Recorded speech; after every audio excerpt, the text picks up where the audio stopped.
ಆರೋಪ ಮಾಡಿದ್ದಾರೆ. ಸಿದ್ದರಾಮಯ್ಯಗೆ CM DCM letter ಕೊಟ್ಟಿದ್ದಾರೆ.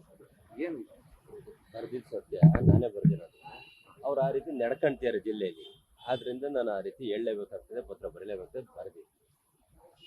ಅವರು ಬಿಜೆಪಿ ಜೊತೆ ಹೊಂದಾಣಿಕೆ ರಾಜಕೀಯ ಮಾಡ್ತಾರೆ. ನಾವು ಇನ್ನು ಬಿಸಿ ರಕ್ತ, ನಮ್ಗೆ ಹೊಂದಾಣಿಕೆ ಎಲ್ಲ ಬರೋದಿಲ್ಲ. ನಮ್ದು ಏನೇನು ನೇರ ದಿಟ್ಟಂದಿರ ಅಂತಾರ, ಏನು ನಡೆಯುತ್ತೆ ಅದನ್ನ ಹೇಳ್ಬಿಡ್ತೀವಿ. ಅವ್ರಿಗೆ ಮನವರಿಕೆ ಮಾಡಿ ಹೇಳಿದ್ದೀವಿ. ಉದಾಹರಣೆಗೆ ತಗೊಳ್ಳಿ, ನಮ್ಮ ಚನ್ನಗಿರಿಲಿ ನಾವು DCC ಬ್ಯಾಂಕ್ ಒಂದು ಕ್ಯಾಂಡಿಡೇಟ್ ಹಾಕಿದ್ವಿ. DCC ಬ್ಯಾಂಕ್ ಚುನಾವಣೆ ಕಾಂಗ್ರೆಸ್ ಬೆಂಬಲಿತ ಒಂದು ಕ್ಯಾಂಡಿಡೇಟ್ ಹಾಕಿದ್ವಿ. ಆದರೆ ಆ ಕ್ಯಾಂಡಿಡೇಟ್ ವಿರುದ್ಧವಾಗಿ ಅವ್ರು ಯಾರಿಗೂ ಬೆಂಬಲ ಮಾಡಿ ಗೆಲ್ಸ್ಕೊಂಡ್ರು, ಹೋಗ್ಲಿ ನಾವು ಸೋತಿದ್ವಿ, ಸೋಲೊಪ್ಕೊಳ್ಳ. ಆದರೆ ಆ DCC ಬ್ಯಾಂಕಲ್ಲಿ ಅವ್ನು ಗೆದ್ದಂತನ್ನ ಅಪೆಕ್ಸ್ ಬ್ಯಾಂಕಲ್ಲಿ ಇದ್ದಾತ ನಿರ್ದೇಶಕನಾಗಿ ಸ್ವಾಮಿ ಅಂತೇಳಿ, ಅದನ್ನ ಕಂಟಿನ್ಯೂ ಮಾಡಿದ್ರು. ಯಾಕೆ ನಮ್ಮ ಕಾಂಗ್ರೆಸ್ನಾಗ ಏನು ಯಾರು ಗಂಡಸರಿಲ್ವಾ? ಅಪೆಕ್ಸ್ ಬ್ಯಾಂಕಿಗೆ ಹೋಗಂತ ಗಂಡಸರು ಯಾರು ಇಲ್ವಾ? ನಾವು ಅವನ್ನೇ ಮಾಡ್ಬೇಕಾ? ಇಂಥವನ್ನೆಲ್ಲ ಸಹಿಸ್ಕೊಂಡು ಇರೋಕ್ಕಾಗಲ್ಲ. ಇವತ್ತೇ ಬೇಕಿದ್ರೆ ರಾಜಕೀಯ ಹೋದ್ರೂ ಪರವಾಗಿಲ್ಲ, ನನಗೆ ಅವಶ್ಯಕತೆ ಇಲ್ಲ. ಇಂಥ ಬಕೆಟ್ ಹಿಡಿ ಅಂತದಂತೂ ನಾವು ಮಾಡಲ್ಲ. ನಾವು ಸಚಿವರ ಜೊತೆ ಮಾತಾಡಬೇಕಾಗಿತ್ತು, ಮಾತಾಡಾಯ್ತು, ಹೇಳಿದ್ದಾಯ್ತು. ಉದಾಹರಣೆ ನಮ್ಮ ಶಾಂತನಗೌಡ್ರ ಮಗ MLA, 3 ಸಾರಿ MLA, ಅವ್ರಿಗೊಂದು ಬೋರ್ಡ್ ಚೇರ್ಮನ್ ಕೊಟ್ಟಿಲ್ಲ, ಮಂತ್ರಿ ಸ್ಥಾನ ಕೊಟ್ಟಿಲ್ಲ. ಅವ್ರ ಮಗನು DCC ಬ್ಯಾಂಕ್ ನಿರ್ದೇಶಕ ಇದ್ದಾನೆ. ಆತನ ಮಾಡ್ಬೋದಲ್ಲ ತುಮಕೂರ್ಸ್ಗೆ, ಇದಕ್ಕೆ ಸರಿ ಅಪೇಕ್ಷೆ, ಆತನ್ನು ಮಾಡಕ್ ತಯಾರಿಲ್ಲ. ಇವ್ರೇನು ಒಟ್ಟು ಇವ್ರ ಮನೇದು ಏನು ಬೆಳೆಕಾಳು ಬೇಕು ಅದಕ್ಕೆ ಅಷ್ಟೇ ಇವರು ಸೀಮಿತ, ಬಿಟ್ರೆ ಯಾವುದೇ ಪಕ್ಷನೂ ಬೇಕಿಲ್ಲ, ಇನ್ನೊಂದು ಬೇಕಿಲ್ಲ. ಆ ಶಾಸಕರ ಅವಶ್ಯಕತೆ ಅವ್ರಿಗಿಲ್ಲ. ಆಮೇಲೆ ಜಿಲ್ಲಾ ಮಟ್ಟದ ಅಧಿಕಾರಿಗಳು ತರ್ತಾರೆ, ಓನ್ಲಿ ಡಿಸ್ಟ್ರಿಕ್ಟ್ ಮಿನಿಸ್ಟರ್ ಲೆಟರ್ಗಳ ಮೇಲೆ ಕೊಡ್ತಾರೆ. ನಾನು ಮುಖ್ಯಮಂತ್ರಿಗಳಿಗೂ ಮಂತ್ರಿಗಳಿಗೂ ಮನವಿ ಮಾಡ್ತೀನಿ, ಇನ್ನು ಮುಂದೆ ಜಿಲ್ಲಾ ಮಟ್ಟದ ಅಧಿಕಾರಿಗಳನ್ನ ಯಾವ್ದಾದ್ರು ಹಾಕದಿದ್ರೆ ಸಮಸ್ತ ಜಿಲ್ಲೆಯಲ್ಲಿ ಯಾರ್ಯಾರು ಶಾಸಕರು ಬರ್ತಾರೆ ನಮ್ಮ ರೂಲಿಂಗ್ ಪಾರ್ಟಿಯವರು, ಅವ್ರ ಲೆಟರ್ಗಳು ತಗೊಂಡು ನೀವು ಅಧಿಕಾರಿಗಳನ್ನ ಹಾಕ್ಬೇಕು. ಬರೀ ಜಿಲ್ಲಾ ಮಂತ್ರಿಗಳ ಲೆಟರ್ ಮೇಲೆ ಅಷ್ಟೇ ಅಧಿಕಾರಿಗಳು ಬಂದ್ರೆ ಜಿಲ್ಲಾ ಮಂತ್ರಿಗಳು ಮಾತು ಬಿಟ್ಟರೆ ಯಾರ ಶಾಸಕರು ಗೌರವ ಕೊಡೋದಿಲ್ಲ. ದಯಮಾಡಿ ಮುಖ್ಯಮಂತ್ರಿಗಳನ್ನ ಪರಿಗಣಿಸ್ಬೇಕಂತ ನಿಮ್ಮ ಮಾಧ್ಯಮ ಮೂಲಕ ಮನವಿ ಮಾಡ್ತೀನಿ. ಪತ್ರ ಬರ್ದಿದ್ದೀನಿ, ನಿನ್ನೆ ಬರ್ದಿದ್ದೀನಿ. CM ಸರ್ಕಾರದವರೇ ಮಾತಾಡ್ತೀನಿ.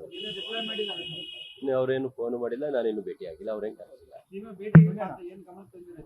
ಇಲ್ಲ, CM ಅವರೇ ಅನುಮೋದನೆ ಮಾಡಿ ಅದನ್ನೊಬ್ಬ ಅಧಿಕಾರಿನ ಏನ್ ನಮ್ಮ ವಿರುದ್ಧ ಚುನಾವಣೆ ಮಾಡಿ ಶಾಸಕರಿಗೆ ಏಕ ಅಂತೀವಲ್ಲ, ಅದಕ್ಕೆ ಸಿಂಗ್ಯುಲರ್ ವರ್ಡ್ ಅಲ್ಲಿ ಮಾತಾಡ್ತಾ ಇದ್ದ. ಏನ್ ಮಾಡ್ಕೊಂಡ್ರು, ನಾನು ಗೆದ್ದು ಬಂದೆ, ಇವ್ರ ಕೈಲಿ ಏನ್ ಕಿಸಕಾಯ್ತು ಅನ್ನೋರು ಏಕವಚನದಲ್ಲಿ ನಮ್ಮ ಕಾಂಗ್ರೆಸ್ ಶಾಸಕರು ನಮ್ಮ ಜಿಲ್ಲೆಯಲ್ಲಿ ಮಾತಾಡ್ತಾ ಇದ್ದ. ಅವನು ವರ್ಗಾವಣೆ ಮಾಡಿದ್ವಿ. ಆ ವರ್ಗಾವಣೆ ಮಾಡಿರೋದನ್ನ ಈ ಮಂತ್ರಿಗಳು ತಡೆ ಹಿಡಿತಾರೆ ಅಂದ್ರೆ ಅಲ್ಲೇ ಗೊತ್ತಾಗ್ತದ ಇವ್ರು ಯಾರ ಪರ. ಅದ್ರಿಗಂತ ಪಕ್ಕ ನಮ್ಗೆ ಗೊತ್ತಿರಂಗೆ ಇವ್ರ ವಿರುದ್ಧನೇ ಚುನಾವಣೆ ಮಾಡಿದಾರೆ. ಮಲ್ಲಿಕಾರ್ಜುನ್ ವಿರುದ್ಧನೇ ಚುನಾವಣೆ ಮಾಡಿದಾನಂತ ಕ್ಯಾಂಡಿಡೇಟ್. ಅವ್ರನ್ನ ಇವ್ರು ಸರಿ ಮಾಡ್ಕೊಂತಿದ್ರೆ ಮತ್ತೆ ನಾವೇನ್ ಮಾಡ್ಬೋದು? ಕೈ ಕಟ್ಟು ಕೂತ್ಕೋಬೇಕಾ?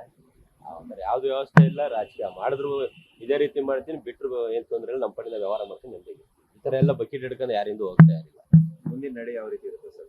ನಡೆ ಏನಿಲ್ಲ, ನಾನು ಮುಖ್ಯಮಂತ್ರಿಗಳಿಗೂ ಮನವಿ ಮಾಡಿದ್ದೀನಿ, ನಮ್ಮ ಜಿಲ್ಲಾ ಉಸ್ತುವಾರಿ ಅವ್ರನ್ನ ಬೇರೆ ಯಾರನ್ನ ಹಾಕೊಡಿ, ನಮ್ಗೆ ಇವ್ರ ಜೊತೆ ಕೆಲಸ ಮಾಡಕ್ ಆಗ್ತಿಲ್ಲ, ಪಕ್ಷಕ್ಕೆ ಹಿನ್ನಡೆ ಆಗ್ತಿದೆ.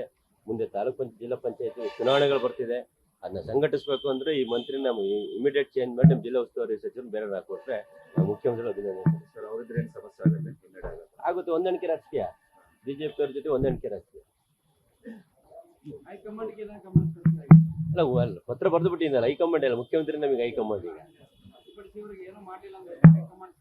ಮಾತಾಡ್ತೀನಿ, ಮುಖ್ಯಮಂತ್ರಿ ಅವರು ನಮ್ಮ ಪರವಾಗಿ ಇದ್ದಾರೆ, ಅವ್ರಿಗೆ ಗೊತ್ತಿದೆ ಹೊಸಬ್ರು ಶಾಸಕರು ಜೋಶಲ್ಲಿ ಇದ್ದಾರೆ, ಅವ್ರಿಗೆಲ್ಲ ನಾವು ಸಹಕಾರ ಕೊಟ್ಟರೆ ನಮ್ಮ ಪಕ್ಷ ಅನುಕೂಲ ಅದನ್ನೆಲ್ಲ ನೋಡೇ ನಮ್ಮಂತರಿಗೆಲ್ಲ ಟಿಕೆಟ್ ಕೊಟ್ಟಿರೋದು. ಪಕ್ಷ ಸಂಘಟನೆ ಮಾಡ್ತಾರೆ, ಪಕ್ಷಕ್ಕೋಸ್ಕರ ನಿಯತ್ತಾಗಿರ್ತಾರೆ ಅಂತ. ಈ ತರ ದ್ವಿಮುಖ ನೀತಿ BJP ಜೊತೆ ನನಗೆ ಅನುಕೂಲ ಆಗುತ್ತೆ ಅಂತ BJP ತಪ್ಕೊಳ್ಳೋದು, ಅನುಕೂಲ ಆಗುತ್ತೆ ಅಂತ JDS ತಪ್ಕೊಳ್ಳೋಂಥ ಮಂತ್ರಿಗಳಿದ್ರೆ ಸರ್ಕಾರಕ್ಕೆ ಮುಜುಗರ ಅಲ್ವಾ? ಇನ್ನೂ ಚೆಕ್ ಮಾಡಿ ನೀವು ಒಂದ್ಸರಿ. ನಾನು ಸುಮ್ಮನೆ ಹೇಳ್ತೀನಿ ಅಂದ್ರೆ ರಿಯಾಲಿಟಿ ಚೆಕ್ ಮಾಡಿ. ಚನ್ನಗಿರಿಯಲ್ಲಿ DCC ಬ್ಯಾಂಕ್ ಸ್ವಾಮಿ ಅಂತೇಳಿ ಅವನು ಯಾವ ಪಾರ್ಟಿಯಿಂದ ಗೆದ್ದಿದ್ದಾನೆ, ಅವನಿಲ್ಲ ಅಂದ್ರೆ ಅವನ ಹತ್ರ ಒಂದು ಇಂಟರ್ವ್ಯೂ ಮಾಡಿ ನಾನು ಕಾಂಗ್ರೆಸ್ ಪಾರ್ಟಿ ಅಂತ ಹೇಳ್ಸೋಕೆ ಕೇಳ್ರಿ ಮಂತ್ರಿಗಳಿಗೆ. ಓಕೆ.